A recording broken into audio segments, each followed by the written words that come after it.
अस्सलाम वालेकुम दोस्तों, मैं मोहम्मद शब्बीर क़याम खानी। दोस्तों, हमारे इस यूट्यूब चैनल पे आपका स्वागत है। दोस्तों, आज हम बात करने वाले हैं कि lab technician and lab technologist, ये जो डिप्लोमा और डिग्री होते हैं, और ये जो बंदे हैं जैसे उन्होंने एग्ज़ाम पास कर ली, लाइक डीएचए पास कर लिया या एमएच पास कर लिया या हाथ की एग्ज़ाम पास कर लिया, कोई गल्फ़ कंट्री के लिए उन्होंने एग्ज़ाम पास कर ली। तो एग्ज़ाम पास करने के बाद में जब वो जॉब सर्च करते हैं तो इंटरव्यू के अंदर क्या पूछा जाता है, और इंटरव्यू के अंदर किस टाइप के क्वेश्चंस वहाँ पे पूछे जाते हैं, जो टेबल इंटरव्यू होती है उसके अंदर क्या पूछते हैं, ठीक है ना। तो इंटरव्यू की तैयारी कैसे करें, ठीक है ना। तो इस पे बार-बार मेरे पास क्वेश्चंस आ रहे थे, बार-बार लोगों की डिमांड बढ़ रही थी। तो फिर मैंने 2 दिन 3 दिन मेहनत करके अच्छा सा वीडियो तैयार किया, जिसके अंदर इंशाल्लाह मैं बताने की कोशिश करूँगा कि इनके अंदर लैब टेक्नोलॉजिस्ट और लैब टेक्नीशियन के अंदर क्या पूछा जाता है। तो दोस्तों, वीडियो को पूरा देखिएगा, और अगर वीडियो आपको पसंद आए तो लाइक और शेयर भी करिएगा। और अगर चैनल पे नए आए हैं तो फिर आप इस चैनल को सब्सक्राइब भी करिएगा और बेल आइकन को प्रेस करिएगा, ताकि जब भी एक नया वीडियो मैं इधर से अपलोड करूँ तो उसकी नोटिफिकेशन आपको सबसे पहले मिले।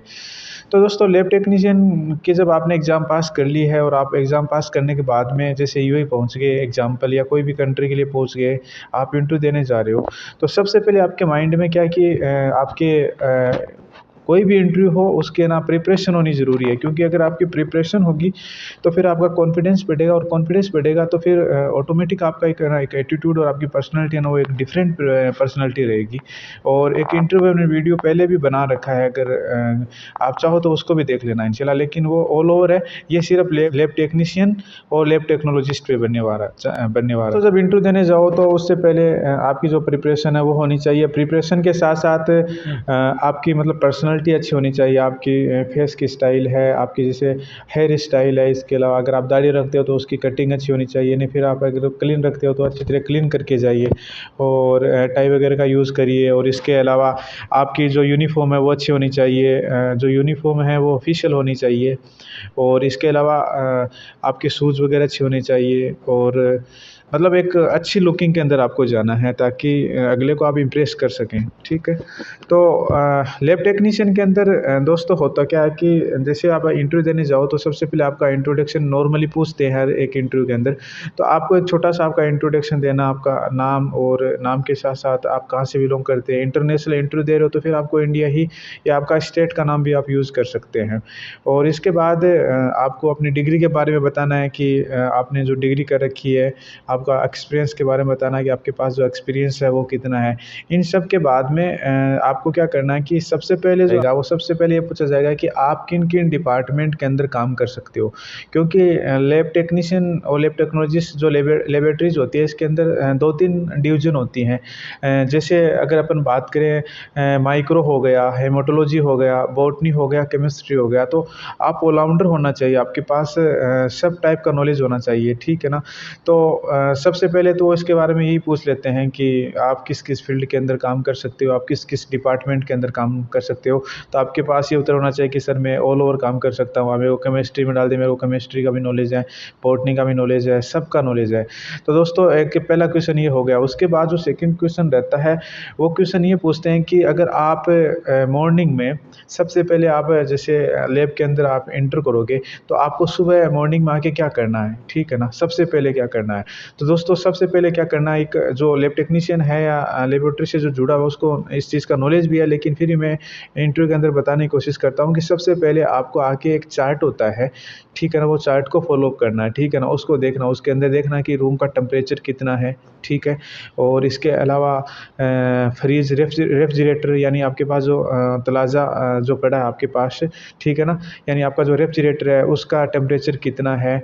और इसके अलावा जो मशीनरी की जो काउंटिंग वगैरह का सिस्टम होता है, वो सब इसके अंदर जो एक चार्ट होता है, वो उस चार्ट को आपको सबसे पहले फॉलो करना है, ठीक है।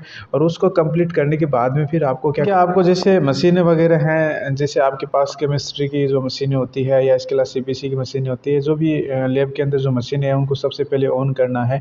और ऑन करने के बाद उनको अच्छी तरह से मतलब क्लीन वगैरह करना है, क्योंकि जो ऊपर का जो क्लीन होता है, फर्श का क्लीन होता है, वो लैब टेक्नीशियन है उसके ही मतलब रिस्पॉन्सिबिलिटी होती है। जो बंदा काम करता है। हालाँकि पर्स का काम है वो फिर भी कोई आमिल वगैरह या कोई और वर्कर कर सकता है, जो मतलब 4th क्लास जो वर्कर होता है वो कर सकता है। लेकिन जो ऊपर की जो सफाई है, कहने का मतलब है कि जैसे फर्श है या फिर मशीनरी है, इन सब को क्या कि जो टेक्नीशियन है या जो असिस्टेंट है या इसके अलावा जो लैब टेक्नोलॉजिस्ट है जो ड्यूटी करता है, ये उसी की रिस्पॉन्सिबिलिटी होती है।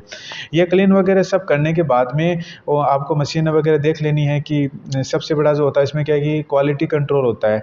जो लैब के अंदर काम करने वाले इस चीज़ को आराम से समझ जाते हैं कि ये क्या चीज़ है। जो क्वालिटी कंट्रोल है ना, इसके अंदर क्या है कि जो वैल्यू है वो आपकी मतलब नॉर्मल और हाई होती है, तो वो नॉर्मल रहनी चाहिए। अगर वो हाई है तो फिर प्रॉब्लम हो जाती है। तो आपको उसको ना अच्छी तरीके से क्लीन करके जो नॉलेज होता है उसको आपको सेट करके उसको नॉर्मल कर लेना है। ये सब आपको कंप्लीट करना है सबसे पहले मॉर्निंग में जाके, ठीक है। इसके अलावा जैसे कैलिब्रेशन आपको लगानी है ताकि जो क्वालिटी कंट्रोल जो मशीन है, ठीक है ना, वो उसको ना नॉर्मल लाने के लिए ये सब चीज़ें की जाती है।